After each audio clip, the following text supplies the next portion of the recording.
Hello अस्सलाम वालेकुम दोस्तों, उम्मीद करता हूँ कि आप लोग सब खैरो आफियत से होंगे।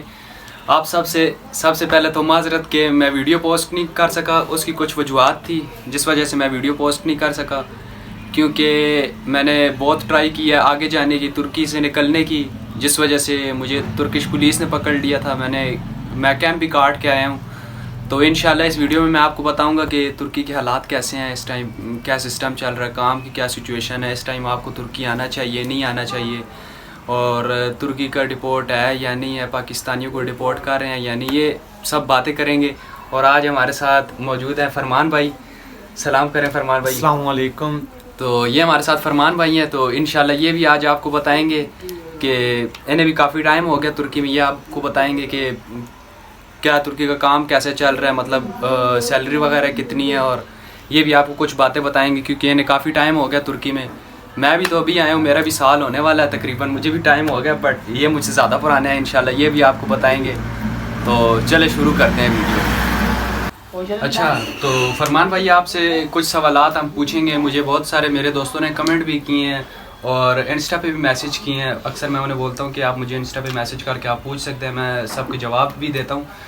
तो आपको काफ़ी टाइम हो गया, आपसे ये इन्फॉर्मेशन लेनी थी कि आप ये बताएं कि अभी इस टाइम तुर्की से पाकिस्तान आना चाहिए या नहीं। आप थोड़ा सा मेरे व्यूवर्स को बताएं, फ्रेंड्स को बताएं। जी अस्सलाम वालेकुम। पाकिस्तान से आने के लिए जो तुर्की का सफ़र है ना, अगर आप अनलीगल आना चाहते हैं या फिर लीगल तरीके से आना चाहते हैं, अनलीगल में ये है कि आप एजेंट से मतलब अपना जो है ना डंकरी वगैरह ये वो कुछ करवाएंगे। हाँ, मतलब उसे पैसे उस तरह ज़्यादा पैसे लग जाते हैं, ये पैसे उसमें बहुत ज़्यादा लग जाते हैं, मतलब कि आपका 2.5-3 लाख रुपया लग जाता है जी। तो जब आप वीज़ा लगवाएंगे लीगल तरीके से, वो भी बेशक आप एजेंट से करवाते हैं, तो वो भी आपका 4 से 4.5 लाख रुपया ले लेते हैं जी, यही बात है। तो अगर आप करवाते हैं इसमें खुद जाते हैं अम्बेसी में, और अम्बेसी में खुद जाने के बाद आप इधर आते हैं अपने सर पे, मतलब ये बेशक उम्र थोड़ी है, ज़्यादा उसमें कोई इतना ख़ास मुश्किल नहीं होती, उसमें यही मुश्किल होती है अगर उम्र थोड़ी है तो आपने अपनी वालदा और वालिद साहब के आईडी कार्ड की बैक फ्रंट की फ़ोटो कापीज़ लेनी होती है। अपनी पिक्स लेनी होती है, बस यही उसमें ज़रूरत होती है। या वालदा मोहतरमा आपके साथ चली जाएँ, वालिद साहब चले जाएँ, तो उसमें इतना ख़ास मुश्किल नहीं है। उम्र मतलब कम और ज़्यादा में कोई फर्क नहीं, वीज़ा लग जाता है। हाँ। क्योंकि अक्सर वो जब मैं गया था ये कैंप में, तो मेरे साथ तो 2 लड़के थे, कराची से आए थे, वो भी पकड़े गए थे। बेचारों की किस्मत ख़राब थी क्योंकि आए थे तुर्की, उन्हें ज़ुबान वगैरह नहीं आती थी, तो पासपोर्ट उनके पास नहीं थे। ये सबसे बड़ा पॉइंट है। अगर आप तुर्की आते हैं, विज़िट वीज़े पे आते हैं, जिस तरह भी आते हैं, आपको अगर ज़ुबान नहीं आती, तुर्किश ज़ुबान नहीं आती, तो आपके साथ कोई बुरा काम ना हो। क्योंकि उन 2 लड़कों को ज़ुबान नहीं आती थी, वो क्योंकि जुमे की नमाज़ पढ़ने गए थे और उधर से आगे से वो पुलिस वालों ने उन्हें पकड़ लिया था, तो फिर काफ़ी मुश्किलात हुई थी। उन्होंने फिर हमारे साथ कैंप वगैरह काटा है, ठीक है, ये है। बाकी जब वो फिंगरप्रिंट लेते हैं तो उस टाइम मतलब आ जाता है, पासपोर्ट शो हो जाता है कि यार ये लीगल आए हैं। लेकिन बेहतर ये है कि आप 24 घंटे जब इधर होते हैं तुर्की में या किसी भी कंट्री में होते हैं, वीज़े पर गए हुए हैं, पासपोर्ट आपके पास है, तो आप घर में या कहीं रखने का फ़ायदा नहीं, अपने साथ रखें। और बात कर रहे थे वीज़े की, और अगर आप ख़ुद अम्बेसी में जाकर अपना वीज़ा लगवाते हैं अपनी फैमिली के साथ जाकर, या खुद अकेले भी जाते हैं, उम्र अगर 18 साल से ऊपर है, तो उसमें आपका वीज़ा और टिकट टोटल जो खर्चा आपका 1,20,000 1,25,000 में आप तुर्की के अंदर आ जाते हैं, ठीक है, तुर्की के अंदर। अच्छा, वीज़ा जो है वो सिर्फ और सिर्फ 20-25 हज़ार रुपये तक होता है, इससे ज़्यादा नहीं है। अच्छा। जैसे कि ईरान का वीज़ा सिर्फ 4,000 रुपये में है, लेकिन हम जब एजेंट से करवाते हैं तो 40,000 रुपये में मिलता है जी। अच्छा, तो ये हो गया।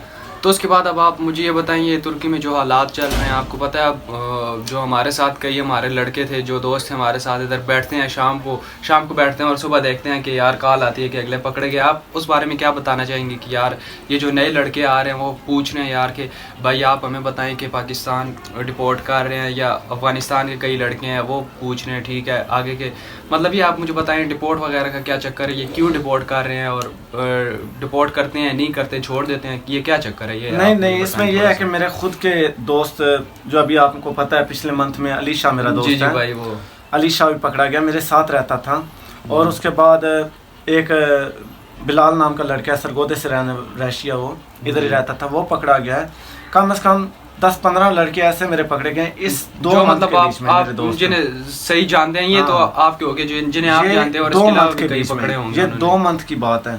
और जो 2020 की बात है, उसमें हमारी ये पीछे एक रैश थी, जिधर रसान शाह की रैश थी, वो रैश पूरी मतलब चक्री गई थी, उठाई गई थी। उसमें हमारे 15 लड़के थे, 15 जी। लड़कों में से 2 लड़के छूटे हैं, क्योंकि एक तो पहले वकील करवा कर आ गया था बाहर, अच्छा। और एक पासपोर्ट वगैरह, शनाख्त कार्ड वगैरह डाटा नहीं था पाकिस्तान में, उसे उसी वक्त छोड़ दिया। 13 अच्छा। लड़कों को उन्होंने डिपोर्ट कर दिया। अच्छा, तो अब कैंप तो मैं भी काट के आया हूँ, इतना तो मुझे भी थोड़ा बहुत पता चल गया क्योंकि गया था।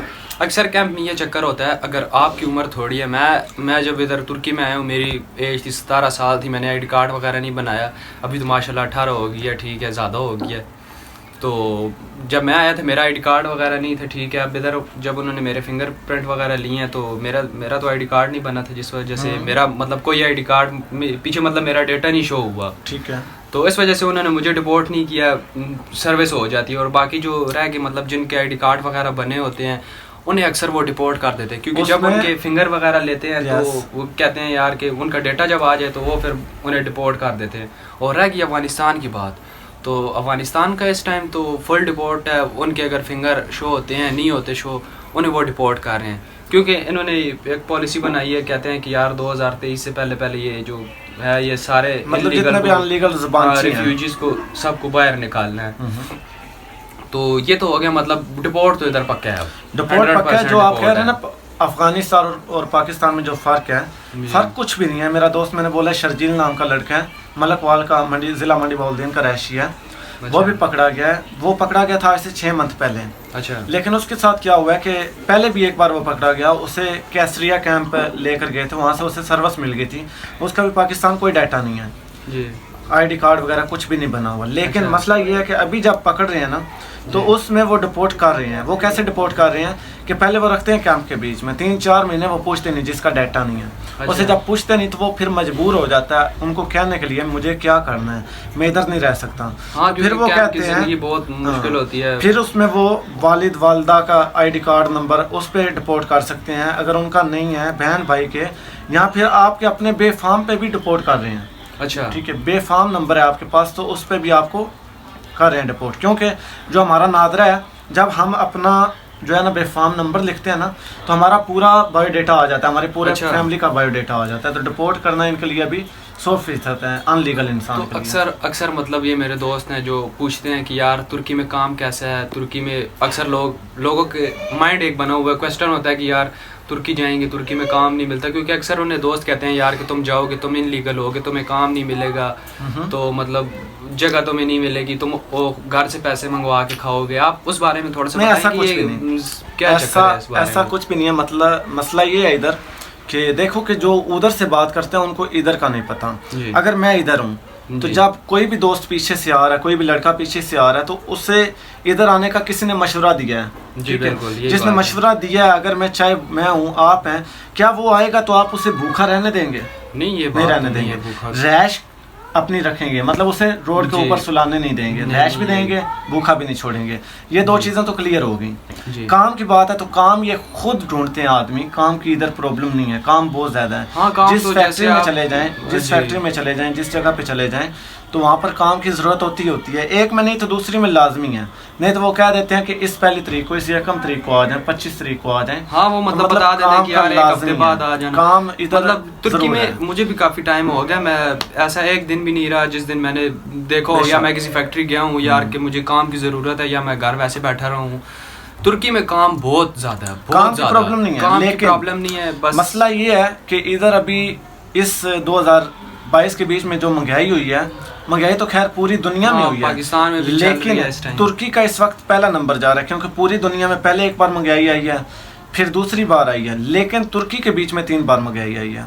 पूरी दुनिया में 2 बार आई है, इधर 3 बार आई है, 3 मरतबा जो महंगाई आई है इधर की। उसके बाद जो सैलरी है इधर की वो 1 बार बढ़ी है, एक बार बढ़ी है और 2 बार महंगाई हुई है, जिस वजह से अब आपको खुद ही पता है, हम कोल्ड ड्रिंक पहले लाते थे हमें 10 लीरे की पड़ जाती थी, वो अब मतलब 20 की पड़ रही है, 20 की पड़ रही है, मतलब डबल हो गई है। लेकिन सैलरी की बात करें तो मैं पहले अगर 3000 रुपया सैलरी ले रहा था तो अभी मेरी 4500 है, मतलब सैलरी 1 गुना बढ़ी है और महंगाई 3 गुना बढ़ गई है। हाँ, ये भी महंगाई बहुत ज़्यादा बढ़ी है। और उसके बाद गूगल पे मतलब ये हमारा जो लीरा टू पाकिस्तान रेट है, प्राइस है, लीरे की प्राइस जो है वो पहले थी, जब मैं आया था यहाँ पर 28 रुपये थी। अच्छा। लेकिन 1 साल के बाद 24 रुपये तक आ गई। लेकिन अभी इस वक्त 11 रुपये 80 पैसे तकरीबन है। हाँ तकरीबन 11 रुपये चल रही है, 12 रुपये भी नहीं ठीक पूरी है, हुई। पूरी 12 भी नहीं है, क्योंकि आपने जब करवानी है तो 20 पैसे वो भी लेते हैं, 11.5 रुपये तकरीबन आपकी पाकिस्तान पहुंचती है।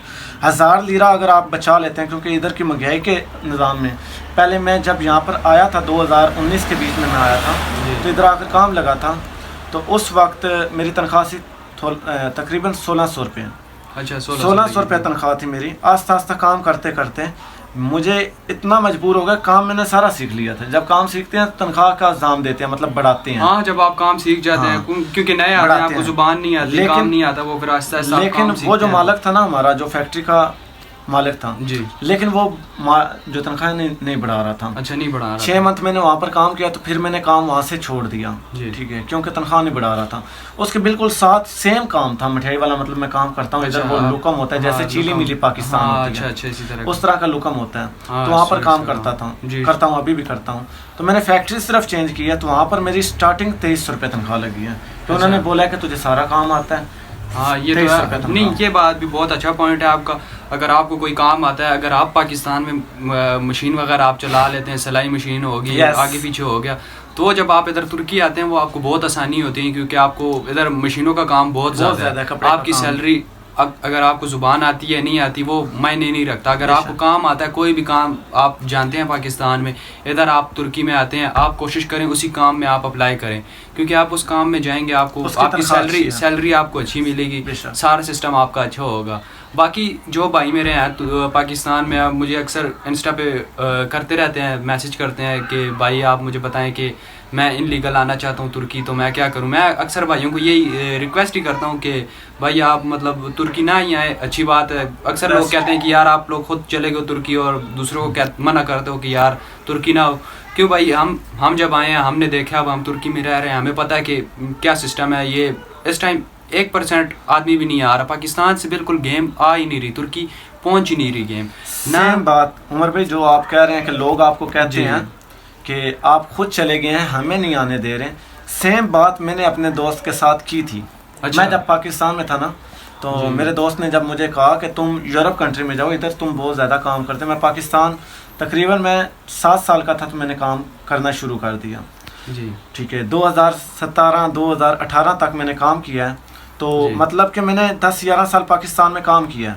तो इतना एक मेरी प्रोग्रेस बन गई थी काम करने की, इतना एक तरीका बन गया था कि बहुत बेहतर काम करता था, मेहनत बहुत ज़्यादा करता था। तो मुझे लड़के ने बोला कि मैं यूरोप कंट्री में 10 साल रह कर आया हूँ, तो जितना काम तू इधर करता है अगर तू इतना काम उधर करेगा तो 10,000 के साथ अगर 1 0 तो लगा लेना, 1 लाख, मतलब उससे भी ज़्यादा आपकी मतलब सैलरी बनेगी, सैलरी आपकी बन जाएगी, आप ज़्यादा कमा लेंगे। मतलब उसने मुझे यूनानिस्तान का बोला था, लेकिन रास्ता तो बीच में से यही है, तुर्की का रास्ता है, और कोई रास्ता नहीं है इसका।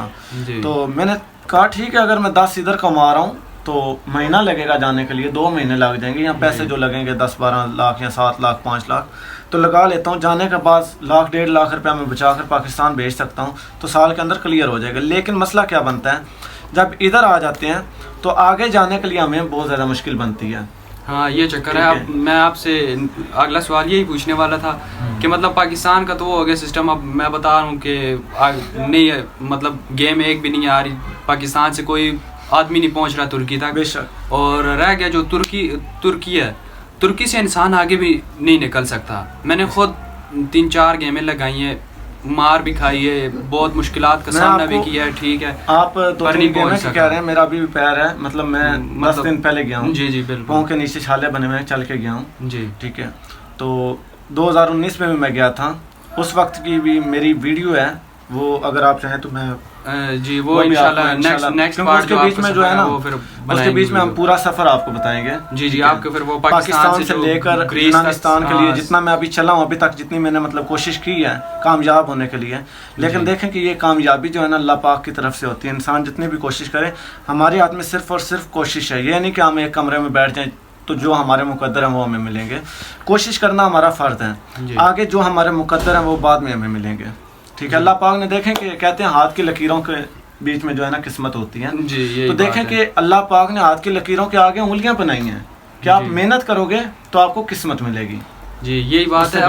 अब आप मुझे ये बताएं कि इधर तुर्की से आगे निकलने का क्या सिस्टम है। आप देखें हमने भी आगे गेमें लगाई हैं, तो मतलब आगे भी नहीं जाने दे रहे, ना पीछे से कोई इंसान आगे आ रहा है, ना इधर से आगे जाने दे रहे हैं। मतलब इन्होंने एक ही माइंड बनाया हुआ है कि यार जितने हैं इधर से खाली करके सिर्फ डिपोर्ट करने हैं पाकिस्तान। और जो मेरे दोस्त इधर तुर्की में वो मुझे अक्सर कमेंट करके कहते हैं कि यार जो इस्तांबुल में रह रहे हैं, तो वो मुझे कहते हैं यार भाई आप आगे का बताओ कि आगे का क्या चक्कर है, आगे गेमें जा रही हैं नहीं निकल रही, क्या चक्कर है, कितने मतलब क्या सिस्टम है, वो उस बारे में अगर आप कुछ बता दें इन्फॉर्मेशन। इसमें बेस्ट ये है कि सबसे पहले तो जब मैं तुर्की आया था, तुर्की भी बहुत कम लोग पहुंचते हैं, ठीक है, जैसे कि आपको पता है कि अभी फिलहाल तो इस साल में बहुत ही कम लोग पहुंचा। मतलब अगर 50,000 आदमी आया ना तुर्की के लिए, तो उसमें से 500 लोग भी बहुत मुश्किल से पहुंचे हैं। बहुत ज़्यादा सख्ती है, क्योंकि वो चल के तो बहुत ज़्यादा थक जाते हैं, फिर जब ये पीछे फेंकते हैं फिर वो आते हैं तो खुद ही हार जाते हैं, ठीक है, कोशिश हार जाते हैं, वापस चले जाते हैं। अगर 50 लोग आते हैं उनमें से एक लड़का पहुंचता है पूरी गेम में से, वो भी अगर फौजी के हाथ में अकेला आ जाता है तो फिर तरस खा जाए कोई तो फिर आगे भेज देता है, ठीक है, नहीं तो वो फिर वापस भेजते हैं। तो बहुत ज़्यादा मुश्किल है बीच में से आने के लिए। अगर आपने तुर्की के लिए आना है तो विज़िट वीज़ा लगवाएं और तुर्की आएँ विज़िट के लिए। लेकिन अगर आप आगे जाना चाहते हैं यूनानिस्तान के लिए, तो वो बेवकूफ़ी है आपके लिए। यूरोप कंट्री इधर से जाना बहुत मुश्किल है, मुश्किल नामुमकिन हो गया अभी तो इस वक्त कि हम लोग क्या करते हैं, जब इधर आते हैं एजेंट के साथ बात करते हैं कि मैं आगे जाना चाहता हूँ, हम एक जो है पैदल गेम होती है हमारी, वो होती है तकरीबन 15 दिनों की, लेकिन हमें एजेंट क्या बताते हैं 3 से 4 दिन। 3 से 4 दिन आपने कितना चलना है, मतलब एक दिन में आपने 10 घंटे तो सोना है, जी, 10 घंटे सोना। अगर 10 घंटे आपने सोना और रात के टाइम ये चलते हैं, दिन को आप सो जाएंगे, रात को आपके पास टाइम कितना होगा, इधर 9 बजे शाम की अजान होती है, ठीक है, शाम की अजान के बाद जो है ना चांदन होता है, अभी मतलब अंधेरा नहीं पड़ता। जो ईशा की अजान होती है वो 10:30 तकरीबन होती है। मतलब आपने 9:30 बजे चलना, 10 बजे चलना शुरू करना है, तो कितने बजे तक चल सकते हैं, सुबह 3 से 4 बजे तक अपनी मंजिल तक पहुंचने के लिए, मतलब सेफ जगह पर पहुंचने के लिए। उसके बीच में आपके घंटे आते हैं 6 से 7 घंटे। 6 से 7 घंटे लगातार भी आप नहीं चलते, 20 मिनट चले हैं तो 5 मिनट बैठे हैं, 30 मिनट चले हैं तो 10 मिनट बैठे हैं। ये आप एस्टिमेट लगा लें कि एस्टिमेट में आप 3 से 4 घंटे 15-16 दिनों में आप पहुंच जाते हैं, मतलब कि 3 से 4 घंटे आप हर दिन चलते हैं। उसके अलावा मतलब ये टैक्सी की गेम भी है, टैक्सी की मतलब गेम में जो लगाते हैं उसमें मतलब तकरीबन चलना होता है 1 घंटा चले, 2 घंटा कुछ भी नहीं है। टैक्सी की गेम जो है ना, हाँ एजेंट बात करते थे पहले, जो होती थी 24 घंटे की गेम होती थी, उसमें इधर से सिर्फ तुर्की का बॉर्डर क्रॉस करते थे, 10 से 15 मिनट या आधा घंटा चलते थे, फिर टैक्सी में डाल देते थे। लेकिन अब नहीं डालते, क्योंकि आगे सख्ती बहुत ज़्यादा, जो भी टैक्सी जाती है पकड़ी जाती है, हमसे ज़्यादा इनका नुकसान होता है। तो फिर ये क्या करते हैं, 2-3 दिन चलाते हैं, आगे जाकर टैक्सी की गेम कराते हैं, उसके बीच में आपके वो बिल्कुल चलने वाला निज़ाम क्लियर हो जाता है। अब ये सिस्टम इनका बना हुआ है, क्योंकि पहले जब था, मतलब जब यूनान से आप जाते हैं, इधर आगे आता है मतलब नहर, जब जो पानी है वो क्रॉस आप करते हैं तो आगे आता है 85 पॉइंट आता है। उधर पहले गाड़ियाँ लगी होती थी टैक्सी, जो टैक्सी की गेम होती थी, उधर से वो टैक्सियों में बैठ जाते थे और आगे पहुंच जाते थे अपनी मंजिल पे, मतलब 24 घंटों में पहुंच जाते थे अपनी मंजिल पे। अभी जो है सख्ती हो गई है, उस वजह से ये आगे की गेमें भी नहीं निकल रही। फिलहाल तो मैं यही बोलूँगा, जो मेरे दोस्त भाई हैं पाकिस्तान में रह रहे हैं वो अप्लाई करें, जो अगर यूरोप भी जाना चाहते हैं वो पहले अप्लाई करें, दुबई के लिए अप्लाई करें। दुबई से अगर फिर जाना चाहते हैं, दुबई से इजीली आपको मिल जाता है, माल्टा का वीज़ा मिल जाता है, ग्रीस का भी वीज़ा मिल जाता है, रोमानिया का वीज़ा भी आपको मिल जाता है। अगर आप अप्लाई करना चाहते हैं, आपने जाना ही यूरोप है, आप पहले जाएं किसी और कंट्री से आप अप्लाई करें, आपको इजीली वीज़ा शीज़ा मिल जाएगा। वो इतनी मुश्किल नहीं होती। तुर्की आने का कोई फ़ायदा नहीं है, तुर्की आने का कोई फ़ायदा भी नहीं है इस टाइम। जो तुर्की में रह रहे हैं वो खुद, अब जो भाई हैं जिन्होंने ट्राई लगा ली हैं आगे जाने की, वो अब सोच रहे हैं कि यार वो पीछे जाएँ, और जो पीछे हैं वो सोच रहे हैं कि आगे आएँ। बस अभी ये सिस्टम है जो तुर्की में है, वो इतना आप कर रहे हैं यार कि अपना सिस्टम वगैरह सही करके एक बार वापस जाएं पाकिस्तान, और पाकिस्तान से लीगल अप्लाई करें। और जो मेरे भाई पाकिस्तान रह रहे हैं उनसे यही रिक्वेस्ट है कि यार अगर आपने जाना है किसी लीगल किसी कंट्री में जाएं, और बाकी इंशाल्लाह आपको नेक्स्ट पार्ट मिलेगा।